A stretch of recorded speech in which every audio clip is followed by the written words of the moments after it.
Om Shuklam Bharadram Vishnum Sasivarnam Sadbhujam Prasanna Vadanam Dhyayet Sarva Vigno Pashanti Yasyatma Bhustasya Guru Prasadat Aham Vimuktoshmi Sharira Bandhat Saropajeshtu Purushottamasya Tasyangre Padma Pranatosmi Nityam Prahlada Narada Parasara Pundarike Vyasambrisha Sukha Saunaka Bhishma Dhalpyan Rukman Gudhava Vibhishna Palgunadin Punyan Iman Parama Bhagavatam Namami Janmadi Asya Yato Anvyadi Idrasasya Abhinya Swarat Thene Brahma Hridaya Adi Havaye Mukhyanti Yahas Suraya Tejo Vari Mritam Yata Vinimayo Yatra Trisargo Mrisha Dhamna Svena Sada Nirasa Koham Satyam Param Dhimahi Dharma Prochita Kaitava Atra Paramo Nirmasaranam Satam Bhedyam Vastavam Atra Vastu Sivadam Tapatrayo Unmoolanam Srimad Bhagavate Maha Munikrit Kimva Parairishwaraha Sadhya Hridi Avardyate Atra Kritibihi Shushu Subhi Takshanat Nihama Kalpataror Halitam Phalam Sukhamukad Amridam Trava Samyuktam Vivada Bhagavatam Rasamalayam Uraho Rasika Bhuvi Bhavukaha Narayanam Namaskrityam Naram Chaiva Narotamam Devim Saraswatim Vyasam Tado Jayam Udirayet Vasudheve Bhavati Bhakti Yoga Prayojitaha Janayadi Asu Vairagyam Jnanam Cha Yad Ahaitukam Shunvatam Sokata Krishna Punya Shavana Kirtanaha Hridayantastohi Abhadrani Vidnoti Shugut Sharam Nasta Prayeshu Abhadreshu Nityam Bhavata Sevaya Bhavati Uttama Sloke Bhakti Bhavati Naishtaki Vasudeva Para Vedha Vasudeva Paramakaha Vasudeva Para Yoga Vasudeva Para Kriyaha Vasudeva Parajnanam Vasudeva Param Tapaha Vasudeva Paro Dharma Vasudeva Para Gatihi Krishnaya Vasudevaya Deviki Nandanaya Cha Nanda Gopa Kumaraya Govindaya Namo Namaha Nama Sankirtanam Yasya Sarva Papa Pranashanam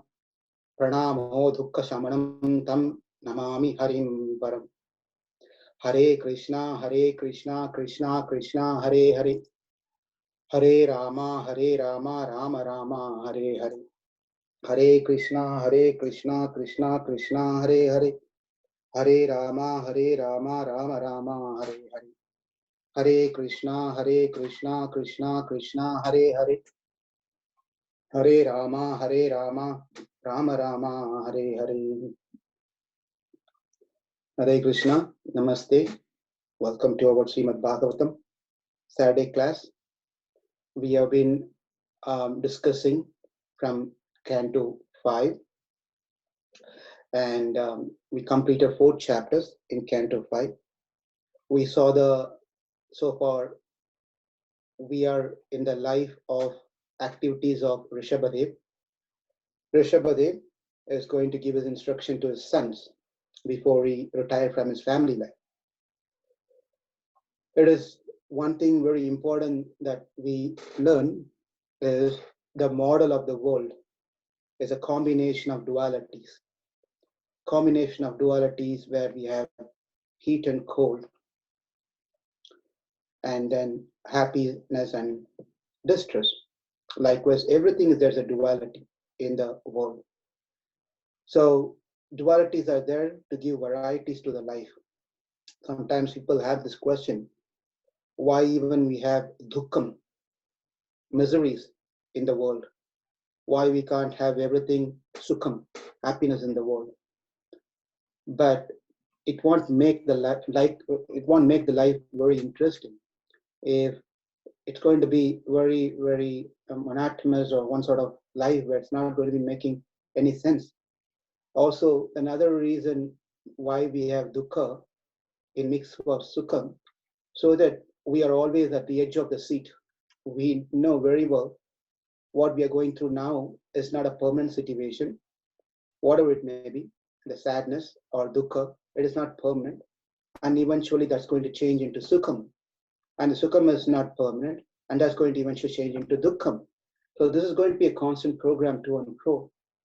And also, if dukkham is not there, if sukham is only the one which is there, then naturally we'll be very busy with enjoying the material energy of God.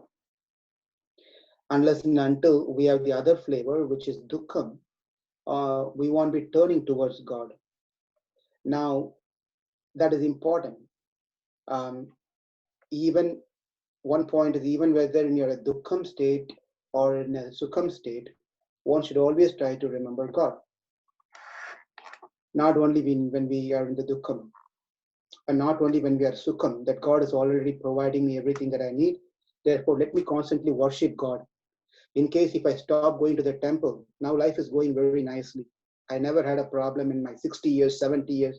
No problem. Life is smooth. That's because I've been going to the temple regularly. So if I stop going to the temple, then what in case God gets upset with me and problem starts in my life? Therefore, for that reason, out of fear, let my program of being happy program Sukham continues.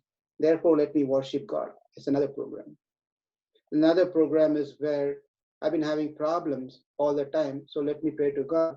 So problem can be resolved, if not today, later. So these are the things that people tends to in name of religion. But Bhagavatam has a higher purpose than what we just saw now. The Dukkam and Sukham is going to continue either way. It's not that we can escape from the Sukham and Dukkam. We have to go through Sukham and Dukkam. We have to go through on a global level. We have to go on the national level. We have to go on the state level. We have to go on a county level. We have to go on a family level. We have to go as an individual person. Anyone, they all have to go through this one, the Sukham or Dukkam. That's unavoidable. But what Bhagavatam teaches us is pretty much, is much higher than just trying to deal the daily try to fight with daily day-to-day life of trying to solve the problems and trying to derive the happiness. That's going to happen anyway by our own karma. Whatever the karma we did, that's going to happen. What is not going to happen in our life is, one more time, let me repeat. The sukham and dukkam that we are going through in our life is unavoidable.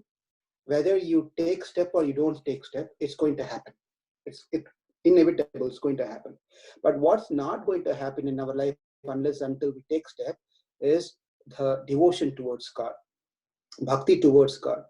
And this bhakti that we are talking, again, not based on solving the dukkam and getting the sukham. That's not the bhakti we are talking. Bhagavatam does not speak about those kind of bhakti. Bhagavatam speaks about the bhakti which is pure bhakti, unalloyed bhakti, not mixed with any motive, any agenda.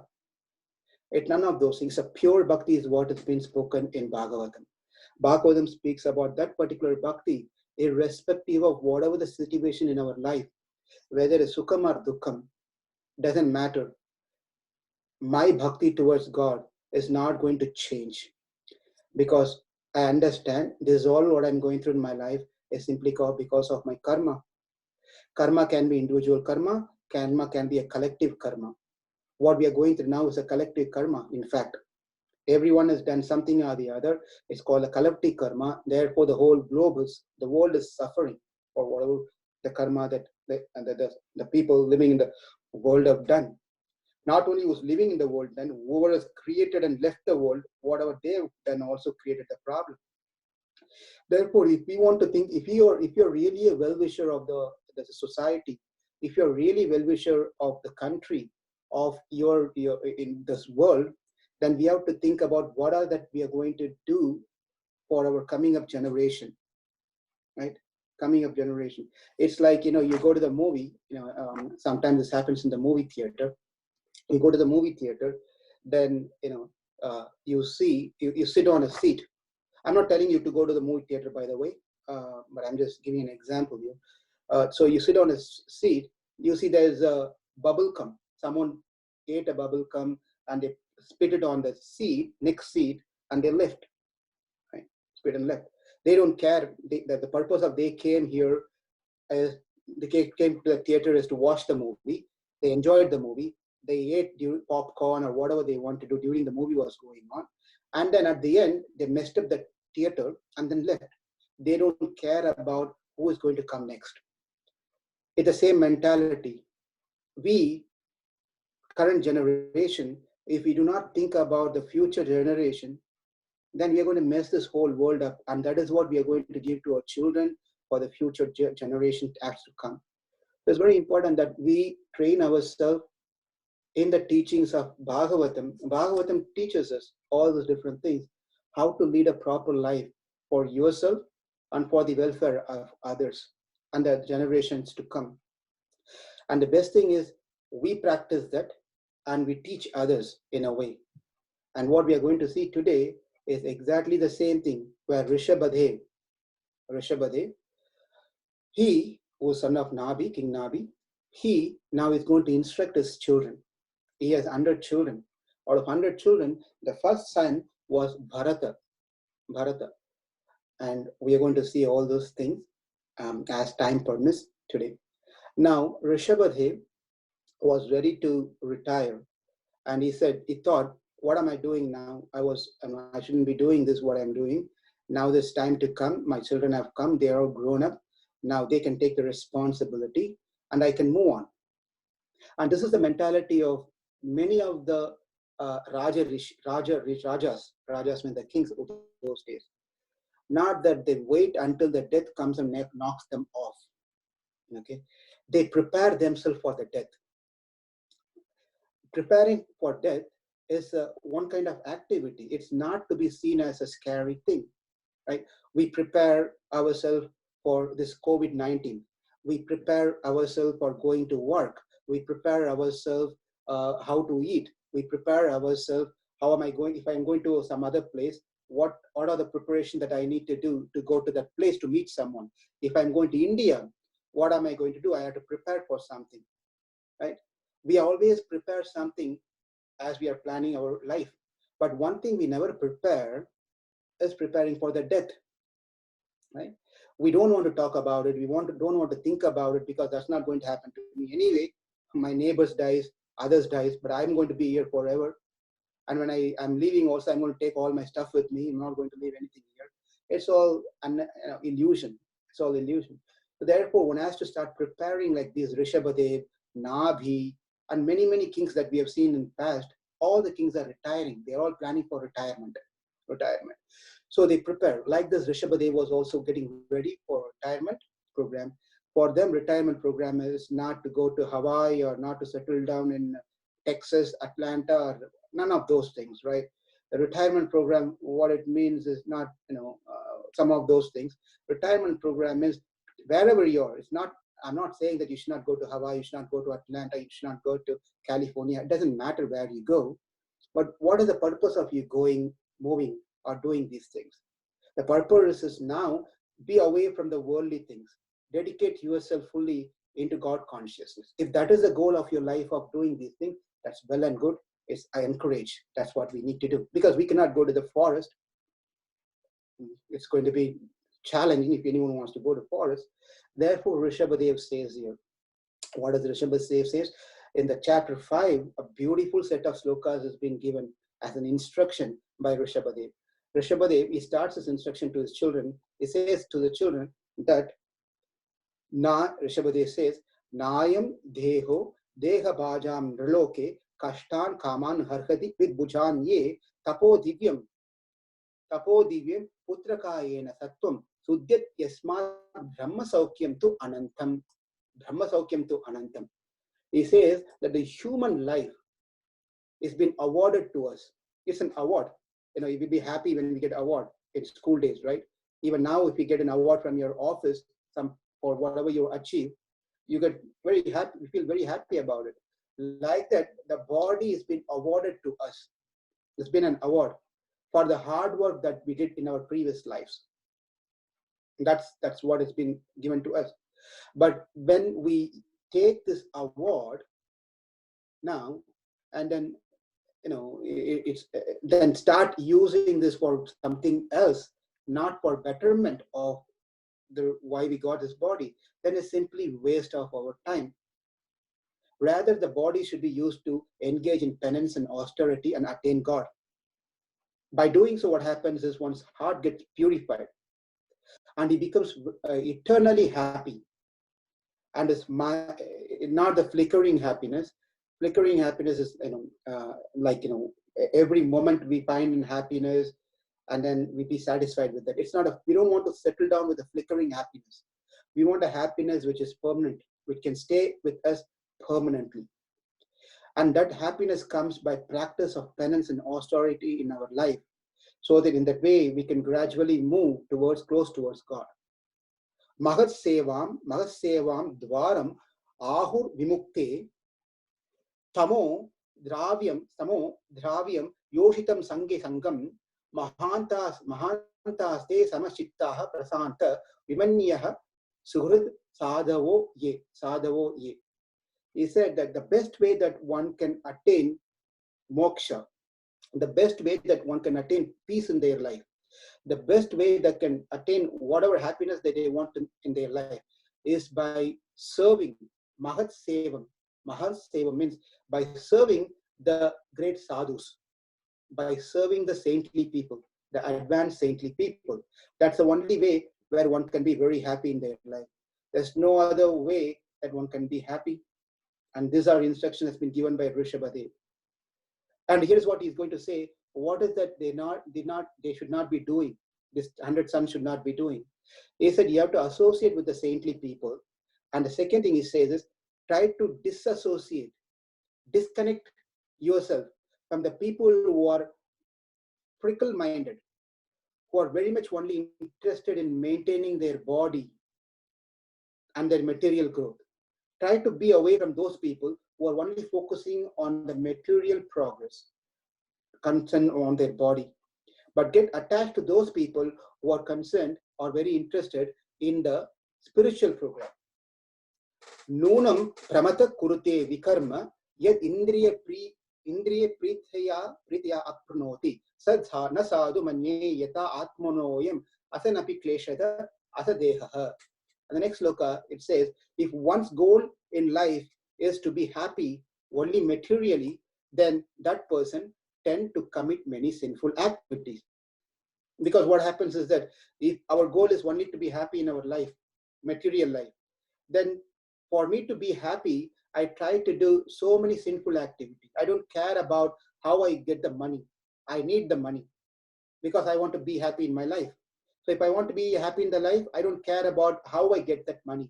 Somehow or the other, I get the money so that I can be happy. And this person doesn't understand that because of the sinful activities that he did, he's been awarded this life.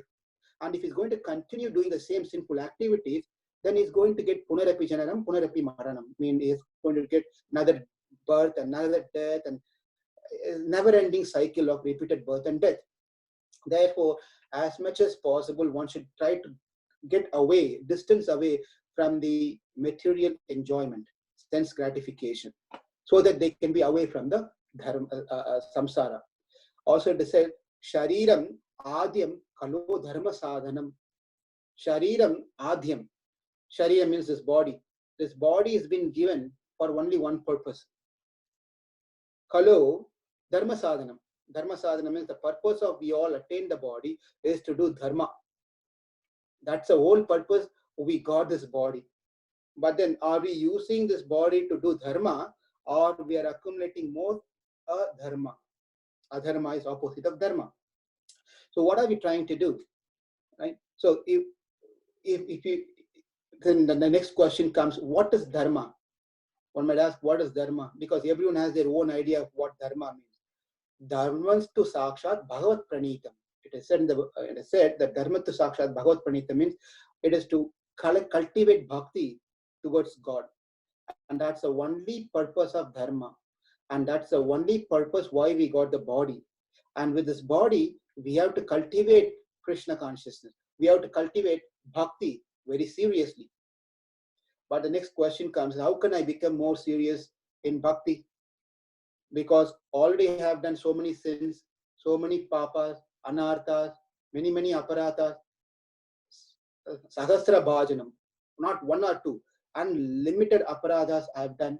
Therefore, how am I going to clear all this thing? Nashta prayeshu abhadreshu nityam bhagavata sevaya. bhavati uttama sloke bhakti bhavati naishtaki. Therefore, Bhagavatam is the only means. By reading Bhagavatam, by hearing Bhagavatam, what happens is that our the contaminated consciousness, our consciousness is currently contaminated. The contaminated consciousness get cleared as we keep hearing Bhagavatam, keep on hearing Bhagavatam, reciting Bhagavatam, then everything gets cleared off. And when it gets cleared off, then our papa is gone. When the papa is all gone, then we'll be able to cultivate more bhakti towards God. When the cultivation is happening naturally, then we'll be more inclined towards doing dharma. When we are doing dharma, naturally Krishna will be very pleased. When he is pleased, then he is going to show his mercy towards us. And obviously, we'll attain God in this very lifetime. So any action that we do by default will create as karma, punya karma or papa karma. We cannot escape from any of these things. As long as the mind is impure, the action that we are going to do is also going to be an impure action. So that's because our consciousness is not clear. Our consciousness is always thinking about what am I going to get out of this by doing this one. Always our mind is thinking about, I help someone, how is this person, how am I going to get the help back as a return from this person? I give some money to someone, what am I going to get out of it? I'm going to give some donation to the temple, I'm going to put something into the hundi, right? What am I going to get in return? So if our mind is revolving around these things, then it's very hard for us to think about God, think about moksha, because we are getting captivated by these flowery languages, flowery words of the Veda. Yamimam pushpitam vacham prabhavanti avipashtitaha Veda vada rataha partha nanit astiti vadinaha. This is in the Bhagavad Gita, second chapter Bhagavad Gita, 42nd sloka, where Krishna says men of less intelligent, they get attracted to the flowery words of the Vedas and they try to do many different pujas. Why they do those puja? So they can get something from these gods and be happy. Just imagine, if that is what we are going to do, then what's the question of moksha? Where's the question of not taking birth again? It's going to be a repeated program. So only way we can do is somehow or the other get away from this Maya of, which is creating an illusion to us that this is all wonderful, this is all very good, this is what we need to do. Daivihi Isha Gunamayi Mama Maya Dhuratyaya Mamevavi Prapatyante Mayam Etam Tarantate. Krishna says in Bhagavad Gita, this comes in the 7th chapter of Bhagavad Gita, where it says, this Maya is my energy and she's Dhuratyaya means it's quite difficult to get out of her clutches. But the best way that one can be free from Maya is by prapadyante, mam evai prapadyante, meaning that by surrendering unto me, by surrendering to Krishna, then one can be free from Maya. That's the only option. How do we surrender to Krishna is a question. These are all the instructions that's been given by Rishabhadev to his 100 children. We are just summarizing everything here. I'm reading through some important slokas here. In fact, all the slokas are important, but we're selecting here. So the living entities wander throughout different planets in different forms. Somehow or the other, we get a human body. And then with a human body, then defectless human body, where you can be able to hear, we are able to speak, we can walk, you can speak, all the different things. We are lucky enough to get this body. Then more than that is lucky enough to get a right bona fide spiritual master, a guru in our life. When guru comes into our life, then our life becomes more gracious, wonderful. And that is what Rishabhadev is telling over here. Right? Serve the gurus, serve the Vaishnavas, serve the devotees. And by serving them, what happens is Hridaya Grantihi. Hridaya Grantihi means the heart, not in the heart, would get slackened or loosened. Our heart is so tightly, is tight, it's not, heavy knot, lot of knots, and it's not coming out. That means what? Attachment is what has been spoken here. We are attached so much to our possession, we are attached to so much to our family members, we are attached to our name, our position in society, and many of these things. Because of Hridaya Grantihi, hard heart knot in our heart, we are not able to think about God. We have to loosen this one. To loosen this one, obviously we need to associate more with the saintly people, because it's associating with the saintly people, meaning we are going to hear more about Bhagavatam. We are going to hear more about Bhagavad Gita. As we keep hearing more and more and more and more and more of these things, what happens is this: that tight knot that we have in our heart is slowly get released. That get released. Kalmasham, all the unnecessary things, it's all gone, will get away. So he's saying, my dear sons, I've advised you, thinking carefully.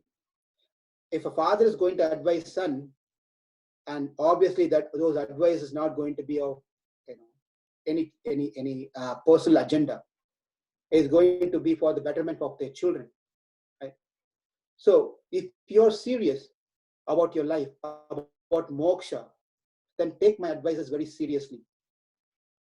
Advice should be given. When we give advice to someone, the advice should be in such a way that it helps that person in long run. Right? If it is not going to help the person in long run, if we are only giving the advice for them to material advices, then what we are doing is they are going to be strongly rooted over here. If he's a father, father has to instruct a son. If he's a spiritual master, the spiritual master should instruct a disciple. If it is a king, king has to instruct citizens. And the instruction they that give should be of for the long-term benefit, not for the short-term benefit. And while they're giving the advice, it's not necessarily everyone is going to take it. So when you're speaking about don't do this one, we all know this one. When we give advices to our small young children, they don't take it immediately. Sometimes they take it, sometimes most of the time they don't take it. They get upset with us. If we tell them don't do this one, they feel that, my father doesn't like me, my mother doesn't like me, they don't provide me what I want. Right? That's how they think.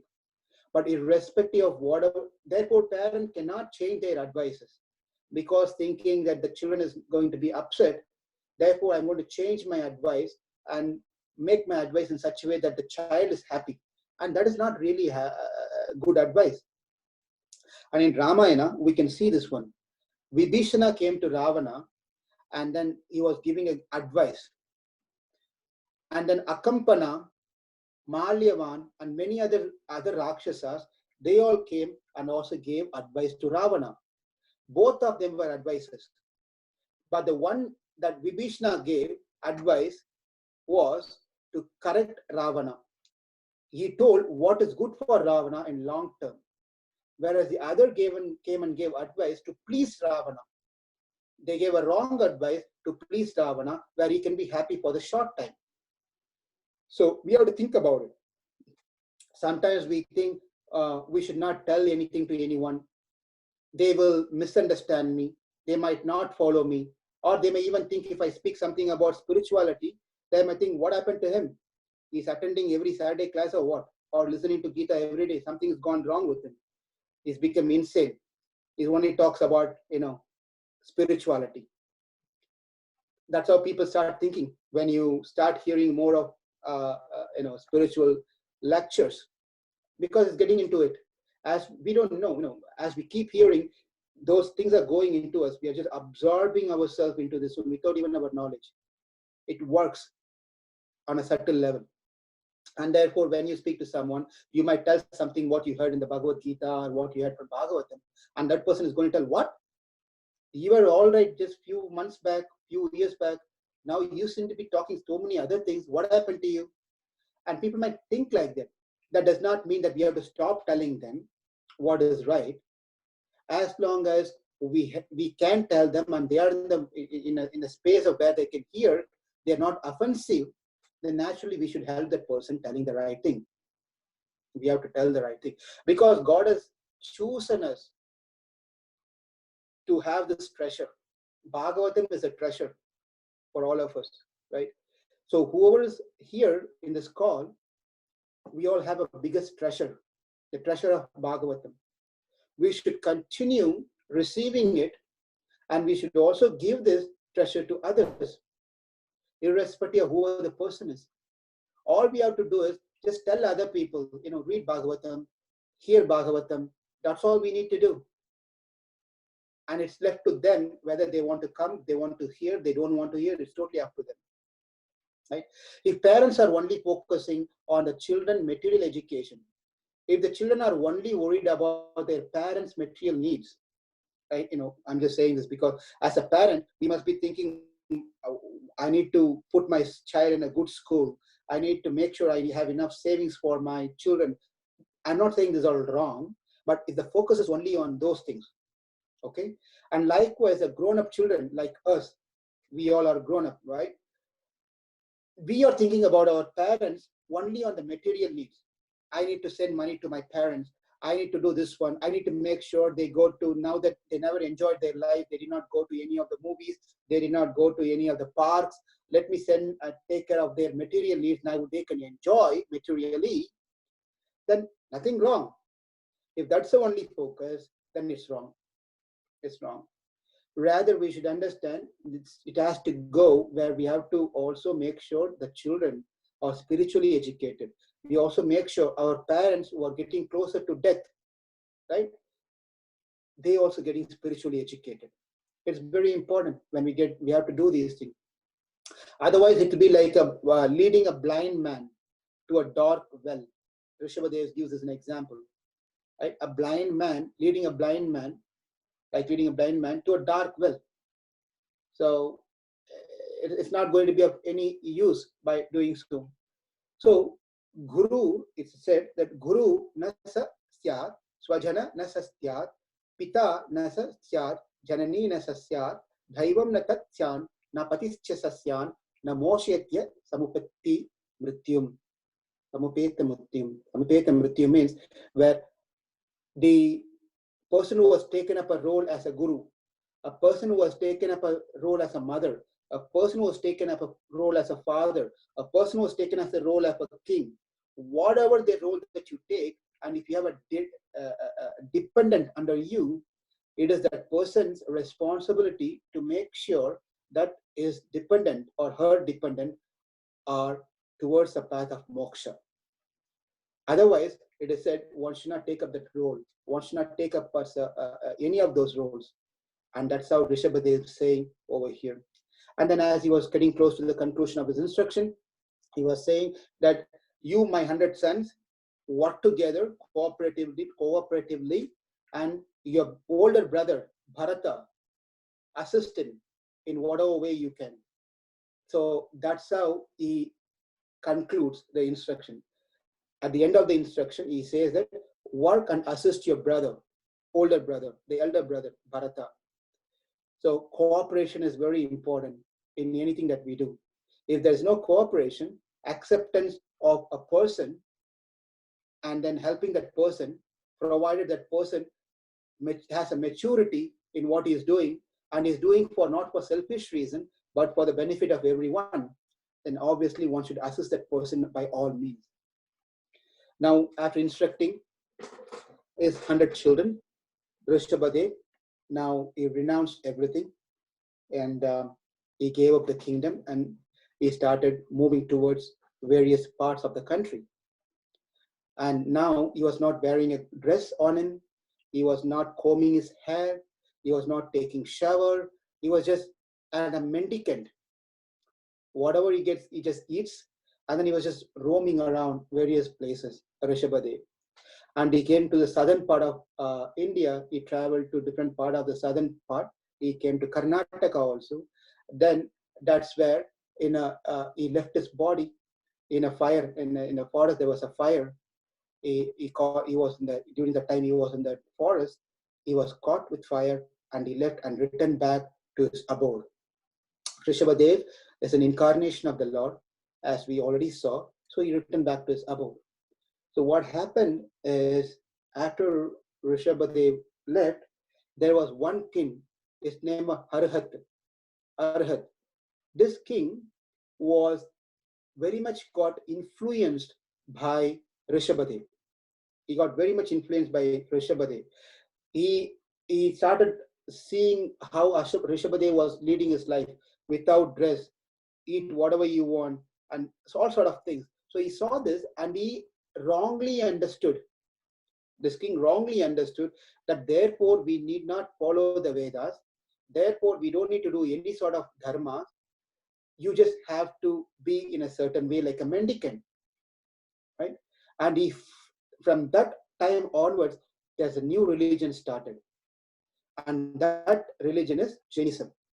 Jain Dharma, the Jainism that we have now, it started from this king called Arhat, and he claims himself to the follower of Rishabhadeva. But Rishabhadeva was not teaching what is being taught now in Jainism, but it is wrongly changed into something different philosophy, and therefore in the Jainism way of thing is where there is no faith. There's no belief in Vedas, right? Things like many things are there, but in short, that's what happened, how Jainism came into existence. So with that said, we are done with the Rishabhadev's story. And now Rishabhadev's next son, we are seeing one after the other. Now we are going to see Bharata, Jada Bharata Charitram. Charitra means a story of Bharat Maharaj, Bharata, Jada Bharata. Beautiful story, very nice, important story for us to understand and hear. Many things we can learn from the story. You may want to pay close attention to the story and learn a lot of good things out of this one. Before we enter into the Bharata story, any questions, discussions?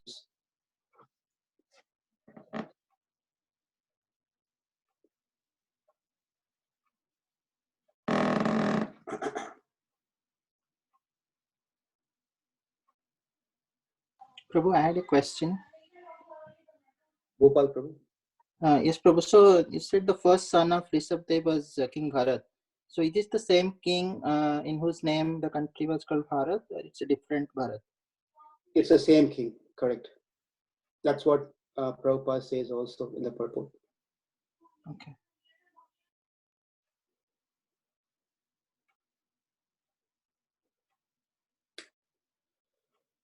Okay, if there's no other question, oh, okay, I think there was someone asked a question in chat. Let me read that. I'm having difficulty to move around, but let me see.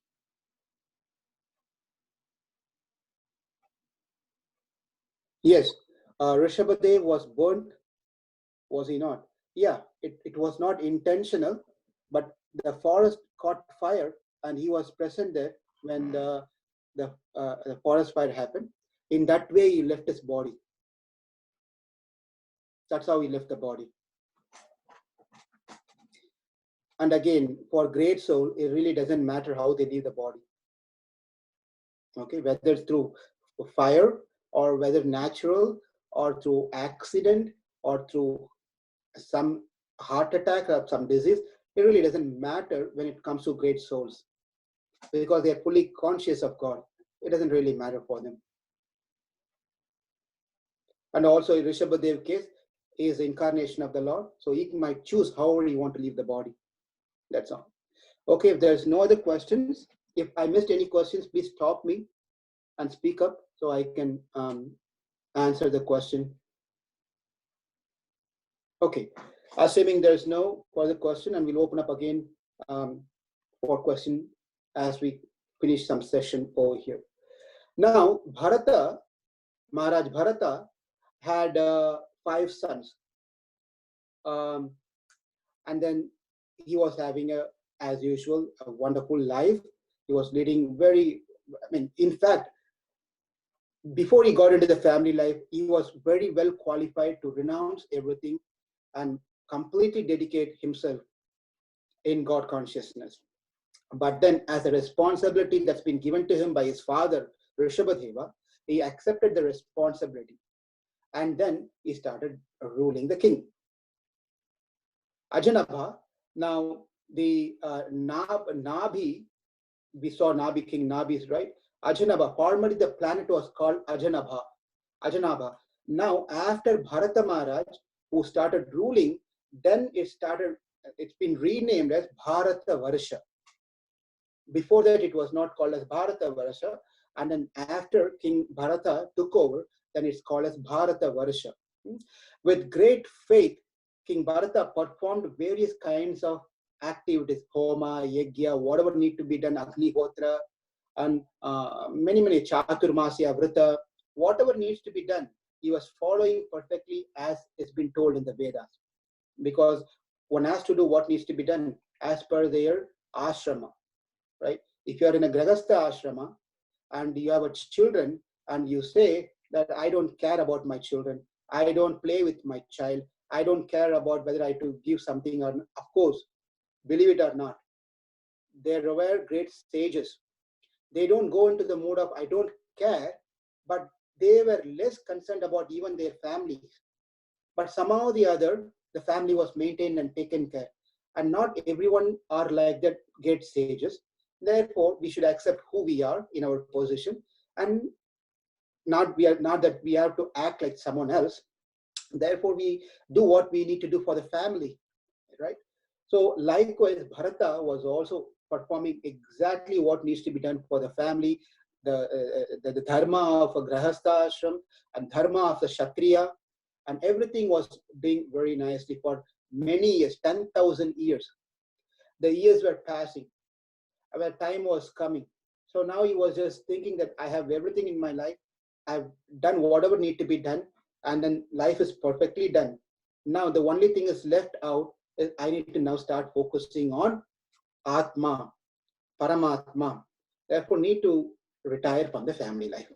Wherever you go throughout Bhagavatam, this term you're going to keep hearing, retirement program. I mean, who doesn't want to retire in the life, right? So one should not think, oh, this is a retirement scripture, not for me. It's not the right thing, because every one of us is going to retire one point or the other. Retirement is not really retirement. Retirement is more involved than before. That's what retirement means. Dedicating yourself into the program of self-realization, Paramatma realization. Therefore, King Bharata, he left his house, he left his opulences, he left his wife, he left his children, he left everyone. Interestingly, in this case, usually the kings take their wives and go. It is not mentioned here that he went with his wife. So everyone were left behind. Pulaha Ashram. Near the Haridwar, there's an ashram called Pulaha Ashram. So he went over there. Gandaki river was running over there. There's a Gandaki river where the Shaligram, you must have heard about the Shaligram Shila, where it's been worshipped in the temples and in the homes. Gandaki river produces many Shaligram Shilas comes from that Gandaki river. Now he went over there and he was there and he was completely focused on his devotional service. He was collecting flowers, he was collecting twigs, he was collecting tulasi and collecting some water from Gandaki river, and then doing the pujas for Krishna, worshipping Krishna every single day. All he was doing is throughout the day, just fully, completely absorbed in worshipping of Krishna. All his desires were completely gone. He is desireless. Desireless means material desireless, but he was spiritually desiring to be with Krishna. His bhakti has increased, his heart started melting. And gradually, when the heart starts melting and bhakti increases, what happens is the attachments all gone away. When attachments are gone, he doesn't really think about himself. He thinks only about his Atma and Paramatma. He was an ecstatic symptom. He exhibited many ecstatic symptoms. Whenever he chants the name of God, he thinks about God. The eyes filled with tears and just flows with tears. Constantly meditating about the lotus feet, on the lotus feet of Krishna. He was only eating whatever, little bit of the dry things that falls off. He was just surviving himself. But then he was looking more healthier, more effulgent, and more handsome. This is quite interesting. Contradicting to what we all think now in 2020. We all think by eating badam every day, right? The almonds every day, our skins get shiny. By applying the cucumber on our eyelids and putting our ear, makeup packs, and cucumber packs is available. And I don't know, all strawberry packs and different things. You just apply it on your face like this, soak it for 30 minutes, and then just remove the thing. I didn't do it. Please don't think that I have experience of this one. It's all there. We can know this. It does knowledge, right? Maya is so powerful. It just gives all this information, additional information. So you can apply all this thing, and then the face becomes so bright for 30, 40 minutes or one day. And next day, again, the same old face comes back. We think that by eating all this wonderful, nice thing, our body becomes healthy and shiny and all sort of things. But here is the personality. Maharaj Bharata, hardly he was eating, hardly concerned about his body. He was only thinking about his Atma, but he was very handsome. He was looking so beautiful. Any beautiful apsaras, when they see Bharat Maharaj, they get attracted to him. It's quite contradicting, right? So it's interesting to see this thing. So therefore, food is not the only thing which makes it look good, right? The spiritual practice gives the brightness to the face, appearance, right? That is important. The more we practice, we can see the person effulgence. We can see the person is happy. The person is young. Please, we have to understand this quite important. How much we really dedicate ourselves spiritually makes us healthy, makes us happy, and don't need to worry about applying and doing all sort of different things. We look beautiful in eyes of God, not in the eyes of human. But in this case, Bharat Maharaj was also looking beautiful in the eyes of already and the human beings. Now, life was going on 24/7, 365 days, completely Krishna consciousness, completely thinking about God, doing pujas, collecting flowers, getting water, doing abhisheka, sitting on meditation, chanting the name of God. And the life was going on for quite some period. It's not 1 month or 2 months, for a long period. Life was going very nicely. One day, as all the story starts, the suspense starts when we say one day, right? One day, after he finished everything, his morning duties, he finished everything, whatever the morning duties he has to do, then he was sat down on the banks of river Gandaki for a few minutes, and he was ready to chant his mantras. He was going to start chanting Omkara, and he was trying to get into, that's his regular program. So he was trying to get ready and going to start. At that point of time, there was a deer. There was a deer who was out of thirst near the river. It was putting his head and it was drinking the water. He was drinking the water. As the deer was drinking the water, and the deer was also pregnant, it's a mother deer, it was pregnant. He was drinking the water. While he was doing that, from somewhere, there was a roaring sound of a lion. Right? Is there any children attending this class? They can make a sound of a lion for me, please. How does a lion roar? Can you unmute and whoever it is, please?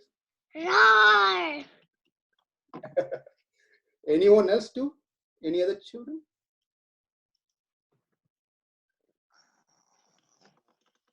Okay. Any big children wants to make a sound of lion?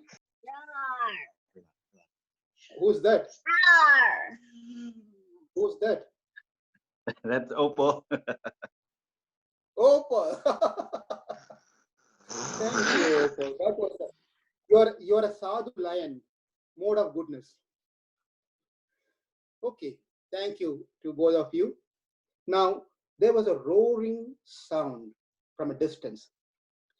The deers are meant to be soft by nature, very soft by nature. That's why when you see the deer, it's always looking for like this. If anyone is going to come and harm me, going to shoot me, it's just poor animal. It just it's very fearful. As soon as it heard the roaring sound of the lion, this mother deer, not yet mother, it's going to be mother soon, but it's pregnant, It just tried to escape from just hearing the sound, tried to jump, leap and jump over this river. While it was jumping and going through, what happened was it delivered the baby. The baby was born. The small little nice baby was born, a deer baby. Baby deer was born. Now this baby deer was in the water, running water. But somehow or the other, it's quite interesting. Only the needs to be carried, needs to be, fed, needs to be changing diaper and change things and all sort of things. Every single thing, it needs attention. It needs help from someone. That's human being. When it comes to other beings, animals and reptiles and birds and things, they also need, but only for the short period of time. Otherwise, they're on their own. But we human, we want the child right from the birth. We take care of them. When they grow, we take care of them. After they go to school, after they get a job, after they get married, even after they get married, they get the children, we take care of them. Their children get them. Never-ending program. Animal life is to, animals are not like that. That doesn't mean to say that one should not argue saying that is animal and human. What are you talking about? And idea is to understand how we are so much dependent on someone. That's a message here, right? We are so much dependent on other people all the time, but animals, it's not like that. They are not like that. So as soon as the baby deer fell off, somehow or the other, it just somehow managed to come close to the shore. And then this is all King Bharata was watching. He was watching. And as he was watching, he thought and got up immediately because he could see that the deer is struggling to get to the shore from the running river. So he went and gave his hand. He put his hand and pulled out the small baby deer. The deer came out.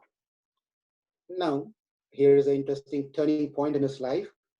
And now he took the deer and he was just thinking for a minute. He was thinking about, well, if I leave this deer here, that lion might come and eat off this deer. Even if that lion is not going to come, it's lost its mother. Mother is gone dead. Who's going to take care of this deer? At least for 1 week, 2 weeks, 3 weeks, or 1 month. Abuji, Yes, I have a question. please ask. But did the tiger eat the mother? No, it's not tiger, it is lion, but the lion did not eat the mother. Oh. Okay. Now, okay, thank you for the question. Now, Bharata was thinking like that. So he was thinking, at least for time being, until the baby deer can stand on itself, can survive by itself, let me protect this deer for time being. So he took the baby deer to his ashrama. And initial days, welcome home program. So he gave the milk, he gave whatever the deers can eat, and he was just feeding this deer.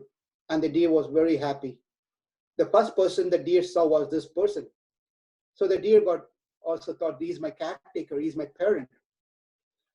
And then the deer was completely dependent on the king. And the king got attached to this deer. It was initially 1 week, 2 week program. Then that got extended to a month, 2 month, 3 month. Months, days passed, weeks passed, month passed. Now the king got so much into the deer program. Now he started compromising some of his practices. Whatever the practices that he was doing, the following certain things, meditation and chanting the name of God, and then doing pujas, worshipping, everything is slackened now. Everything is down, below the mark now, going down and down and down and down. Now the king was thinking, this is helpless deer. This is because of the force of time. by will of the God, it has lost his relative, his mother. No one to take care of and shelter, give shelter to this one. No mother, no father, no brother, nothing. And the deer is thinking, I am its father, mother, brother, relative, everything, caretaker. How can I be selfish by not protecting a living entity? It is dharma. Dharma is to save other living entity. Now this living entity is suffering because mother is gone. If I think only about myself, Atma, Atma, Atma, my Atma, and liberation, moksha, I'm being very selfish. This is not humanity. This might sound very, very relevant to many of us because that's how people generally think when it comes to spirituality. This is exactly how people think. They think that you're being very selfish. You think only about you. Right? Think about your brother, think about your children, think about your husband, think about your wife. What about them? Why are you being selfish? You want to get moksha. You want to go to God. Why are you doing this one? So this is exactly the argument that went into Bharat Maharaj's mind, right? Bharat Maharaj's mind. He was thinking, I don't want to be selfish. It's not good. Moreover, leaving someone suffer like this is not dharma. He comes to a point, and that too, when someone has taken shelter under you, then how can you not support that someone? It's helpless. This person is helpless. This deer is helpless. And if I do so, it will be a big, big fault on my side. So that's how he was just thinking. Then days are going. As the days was going, months were going, his attachment towards the deer double-fold, triple-fold, quarter-fold increased, and increased. Whenever he was walking, he does not walk without the deer next to him. If he is going to go to the forest to collect the twigs, flowers, tulasi, get some water for his puja, he will take the deer. Sometimes he carries the deer in the back like this. Carries the deer, deer.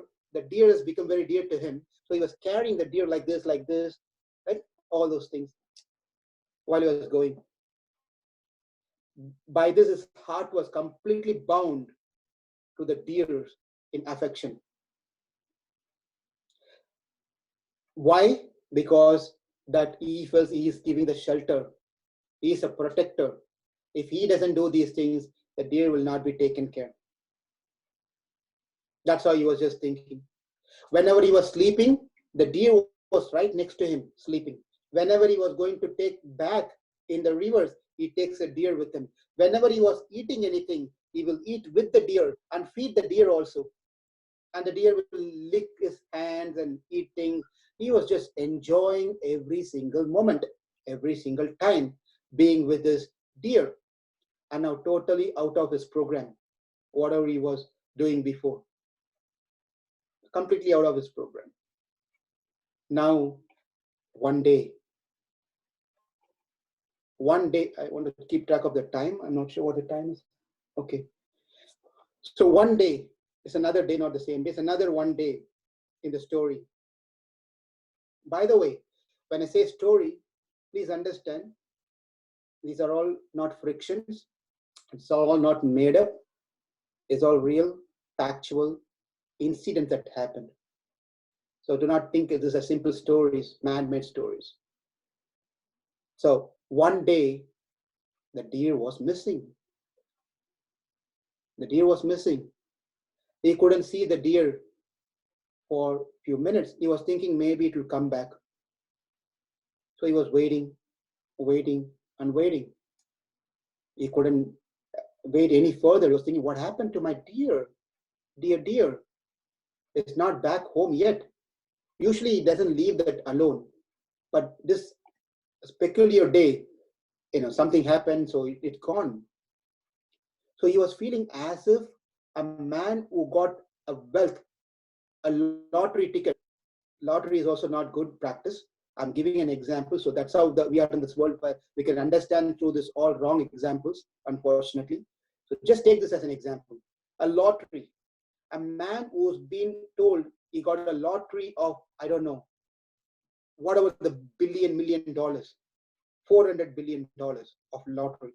He has been selected. And then when he goes, then he finds out that it was by mistake. It was not him. So Bharat Maharaj was feeling like that. He got a big rich wealth in his life. And that life, the wealth is lost now. That's how he felt by not having the deer. He started crying.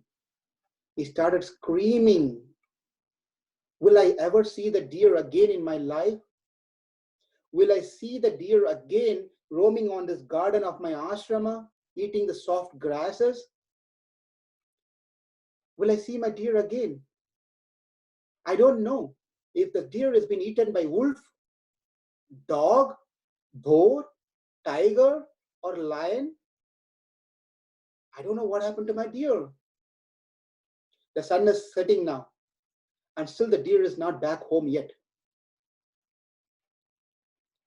I don't know, will I be seeing this beautiful activities my deer does to me, playing with me, licking me, kissing me,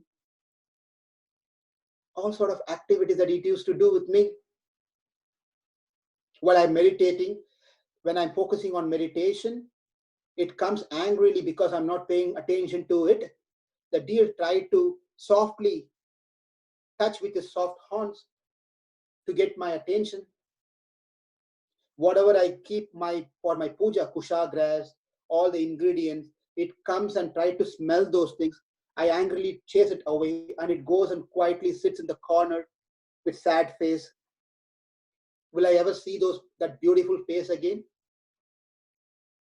So in this way, Bharat Maharaj became literally mad. He don't know what. He got up from the place, started searching for this deer. He was just calling out, "Where are you, my dear deer?" And he was trying to see the footprints of his deer and tried to follow the footprints as he was just going through. What an unfortunate person I am, Bharat Maharaj is saying. What an unfortunate person I am. I must have not done any good karma in my life. That is why I have to suffer losing my dear deer. My penance and austerities are not good enough. That's the cause of it. But look at this earth. It is very fortunate that it still carries the footprints of my beautiful deer. And the earth has become blessed by the footprints of the deer. And this place will become a holy place because of my deer's footprints. All the heavenly planets, the people from the heavenly planets can come and do austerities here. The Brahmanas can do their puja here. Why? Because of my footprints imprinted on this earth. And Shukadev Goswami as Shukadev Goswami is talking this one to Parikshit Maharaj, he was just telling, "My dear King Parikshit, this is the state of Bharata, Maharaj Bharata. His desire, uncontrollable desire towards this deer manifested within him. Over addicted to this deer and neglected all his spiritual practices." It's quite interesting and important that we notice here. Bharat Maharaj was not a pauper or a beggar. Prabhuji, Yes. I have a question. Let me finish and then you can ask a question if you don't mind. Okay. Thank you. So Bharat Maharaj was not a pauper. He's not a beggar. He was having everything in his life. Everything you just can't imagine when I say everything. As an emperor, right? Bharat Varsha is not, we all are emperor of our small house, apartment, small house, right? We think ourselves to be the emperor of this place. But Bharat Maharaj is not an emperor of a two-story house or a small mansion. Emperor of the entire Bharat Varsha. right? Planet, in fact. And all the children were cooperative children that he had. Please note that. No one were against him. All were fantastic children. And his wife, cooperative. Surprising, right? But cooperative. Very supportive. Very, very nice family. Ministers were working together. The citizens were appreciating and working together. Everything was nice. When everything was nice, he gave up those things. That's the point. When everything was nice, he gave up all those things. Not that things were not going well in his life. He got frustrated. My wife is not making me paratha. My children are not listening to me anymore. They don't respect me anymore. Citizens are also doing whatever nonsense they want to do. The ministers are always having a plan to somehow or the other remove me, cheat me. No, it was all wonderful for him, but he gave up all those things. And we have to understand how much detached Bharat Maharaj must have been. Seriously, such a person who was completely detached, gave up everything, now got attached to a small deer. What an interesting thing. Now, the king was so much engrossed in searching the deer. He was just running here and there and calling for the deer with all names, whatever the names that you can think of, Rosie, honey, or whatever you can, sweetheart, whatever you can think of now that we usually hear. He was calling out with all the different things. No response. There was no response. While he was mad, like a madman running, what happened was he fell off from the cliff. He fell off from the cliff. As he was falling down, he was still remembering the deer, and he fell down. He's going to leave his last breath. At that point of time, next to him, he saw the deer standing right next to him, looking at his eyes. And he was looking at the deer's eyes closely. The deer was also feeling sad that his master is going to die. And King Bharata, looking at the deer in complete deer consciousness, he left his body. He died. And that ends King Bharata's part 1 story. We have 2 more parts to the story. What happened after that will be the suspense for next Saturday. Thank you. Now we can open up for any questions, comments.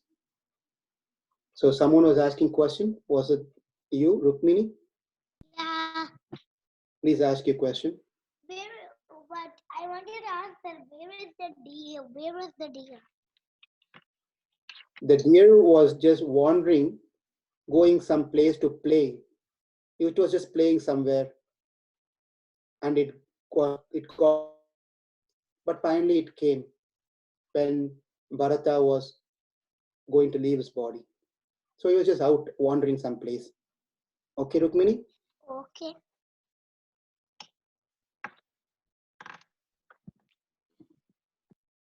Any other questions? Reflections? Anyone have any reflection of this story that we saw so far? Hare Krishna, Prabhuji. Thank you for your nice explanation of this story. So I just want to ask you at the same time, like clarify like 2 things.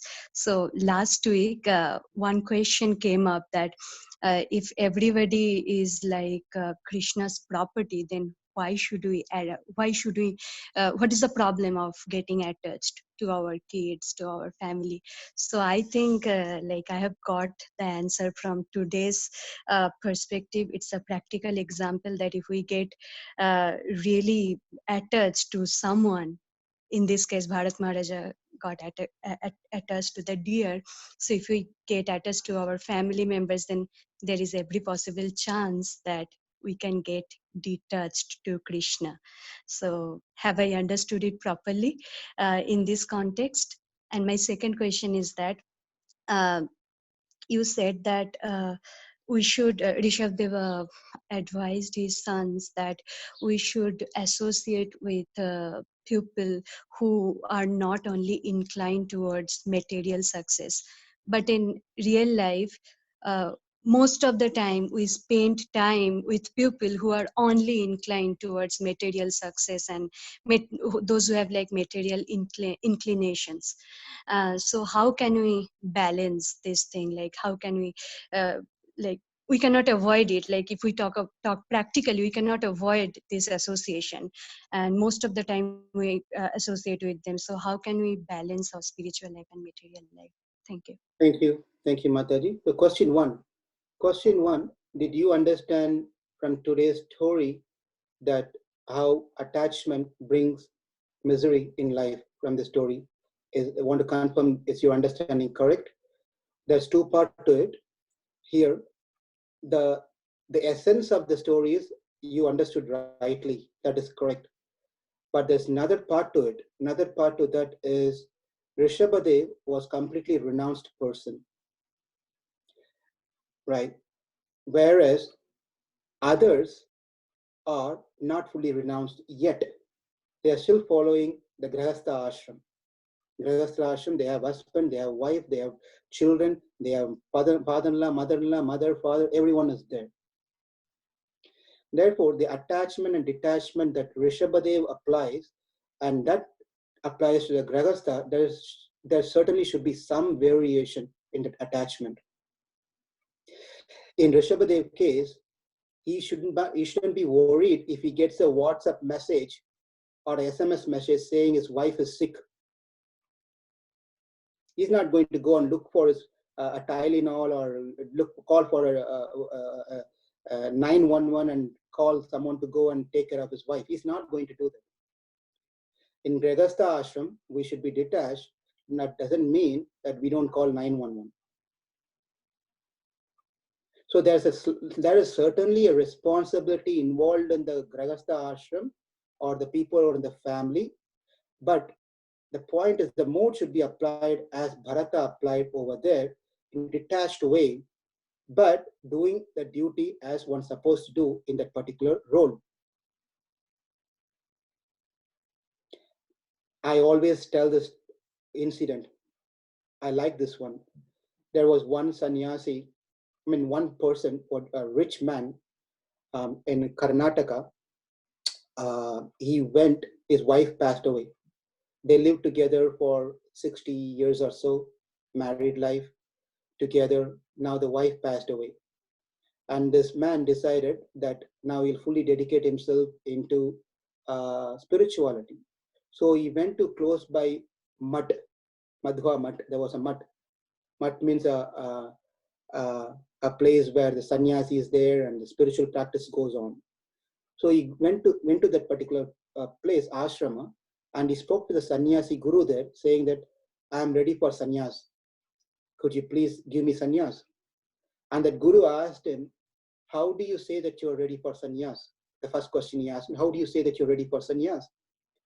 And this man said, well, when my wife passed away, not even a single drop I had. I did not even cry when my wife passed away. So that doesn't mean doesn't it show that I'm very detached? So I'm ready I'm qualified person to take sannyas. And the guru said, you're disqualified. Please go back, and if you need, you have to get married again, and then we'll see later whether you will be qualified or not. And the man was very shocked. Just lived for 60 years married life. Now he's telling to go and get married again and come back and check it out. That man was perplexed totally. He said, what happened? Why are you saying this one? I'm detached. Well, if you cannot, the Guru said, if you cannot cry for someone who have served you in your life 60 years, how can you cry for God, who has done so much for you, not only this 60 years, many, many, many millions and trillions and bazillions of life, he has done so much for you. If you cannot cry for your wife who served you, a drop has not come out, you cannot be grateful to God.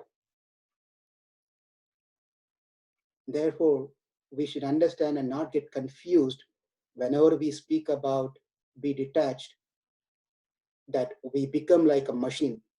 We don't care for our family members. We don't do anything for them. It's not like that. Because I know this question has been keep on coming. But the point here is we are all in we are all our individual souls. We have to work on us for sure. And that is not to say that we are being selfish. Not at all.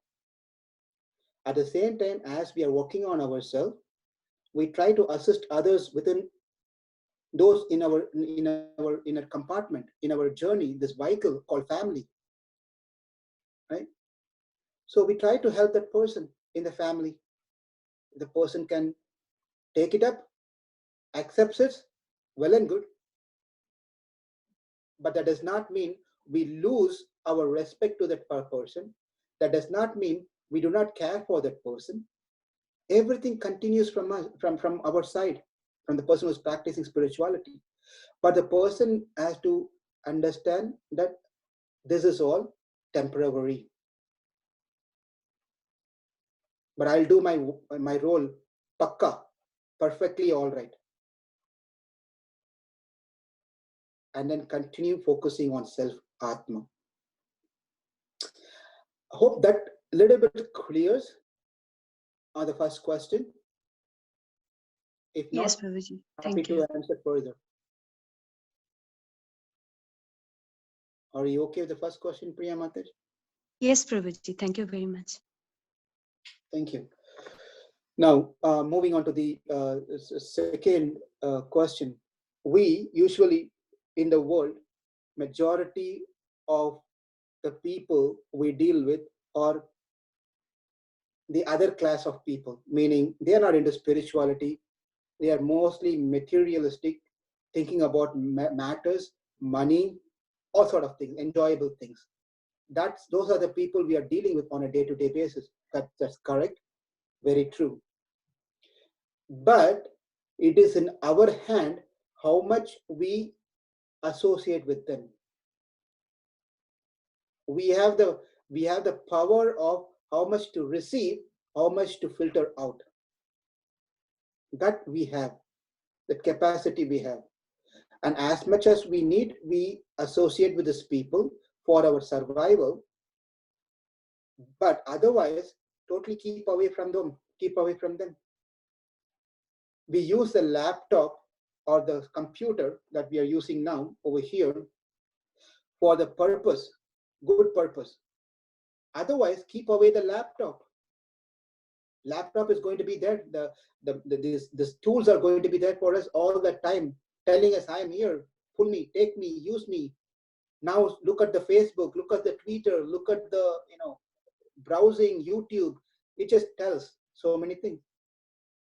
But we only use them for that which benefits for us spiritually. And be thankful for these tools for providing that.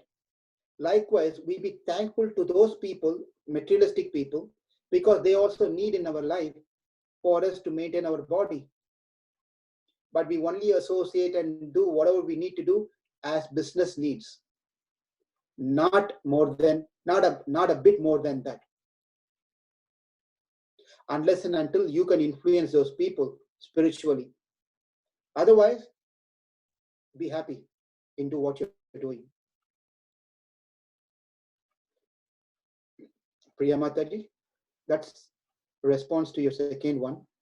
And your Yes. Please ask further questions if any practical things needed or you have. Thank you, Prabhuji. Thanks. Thanks for the explanation. Now it is getting like more clear in my mind. Thank you. Any other questions? I have a Reflect. question. So when Maharaja Bharat takes care of his family and citizenry and then renounces it when everything is going well, was he God conscious? So he was Krishna centered when he was a grihastha. But after he renounces and goes to the jungle and gets caught up with the deer, he's not God conscious anymore. He becomes deer conscious. Is that correct? Correct. So that is how a grihastha keeps Krishna in the center and relates to his family or citizenry, whatever.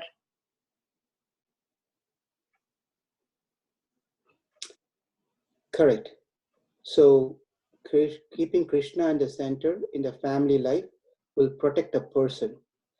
Seeing the relationship that we have within the family, keeping Krishna as the center. My husband is part of Krishna. Let me serve him nicely. My children are the gifts of Krishna and part of Krishna. Let me take care of them nicely. I am part of Krishna. I need to take care of myself nicely. And it's my responsibility that I work towards Krishna. No one else can work for me. I have to work myself. And that is a detachment has been keep on mentioning here. And what happened in Bharat Maharaj case was that was lost. And rather keeping Krishna in the center, now he started keeping the deer as a center. And all the problems started. He forgot God. All he remembered was deer. And your understanding is right. Thank you very much, Hare Krishna. Thank you, Kiranji. Anyone else? Prabhu, I have a question. So, That's right. I think Bharat Maharaj almost perfected in devotional service. And, right? So, was it a test to his devotion? The incident happened. Yes. It's more than test. It's a message for us. Let's not take this as a test. It's a message for us. At any given point of time, we might be a Bharat Maharaj. Even at the stage, we should never think that I'm perfected myself. I'm completely detached. I'm in the prem bhava stage. I'm in the prem. That is what it is said. There's a different stages of bhakti, and Bharat Maharaj was one less than the top one. The top one is prema bhakti. Below that was a bhava bhakti. Whatever we are talking is the details of different stages of bhakti. That's a topic by itself. Each and everything we can talk. But to stick on to the story of the various stages of bhakti, he is almost there to go to the prema bhakti. Just few, just little bits left to get to the prema bhakti. At that point of time, he got attracted. So the point here is, even at that stage, we will have to be careful. And another important point that we can learn from here is, if you see, Bharat Maharaj was living by himself, alone. And it's always safe to live in the association of the devotees, saintly people. So when we are with them, if someone was there with Bharat Maharaj, another sage, another friend of him, as another sage, Rishi, he would have told, Bharata, you gave a beautiful wife. You gave a wonderful children. Why are you caring about this deer? Someone would have advised him and brought him right in the right track back. No one was there. He was by himself. He made a decision. Therefore, it is important to be in the association of the saintly people, devotees. So whenever we make mistake, we'll be corrected. That's how we have to take this whole episode. Ravi? Thank you, Prabhu. Yeah, I got the message. Okay, it is 12, 10, 11, already 11 minutes past. Ashok Prabhu, back to you.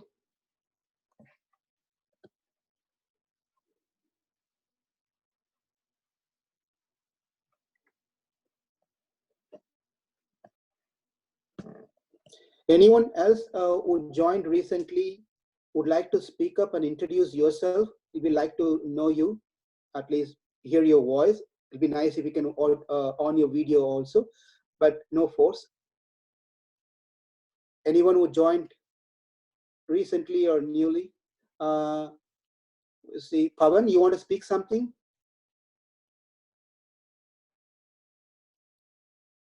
You can unmute, please.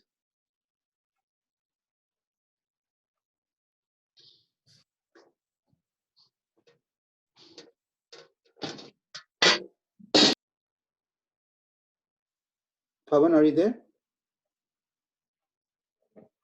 Maybe phone problem, I guess. Okay, is anyone else who recently joined would like to introduce yourself, please?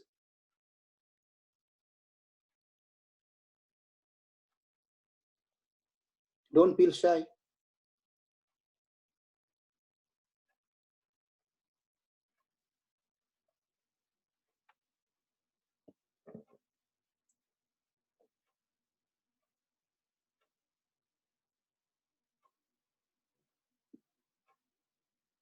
Okay.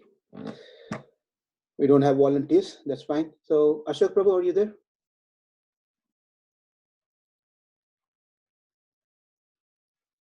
Okay, he's also not here.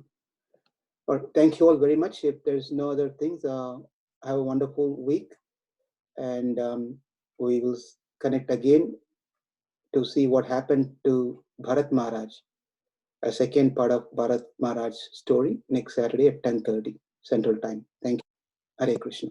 Thank you, Hare Krishna. This was a very good segment today. Thank you. Mataji. Hare Krishna, Prabhu. Hare Krishna, Prabhu. Hare Krishna. Hare Krishna.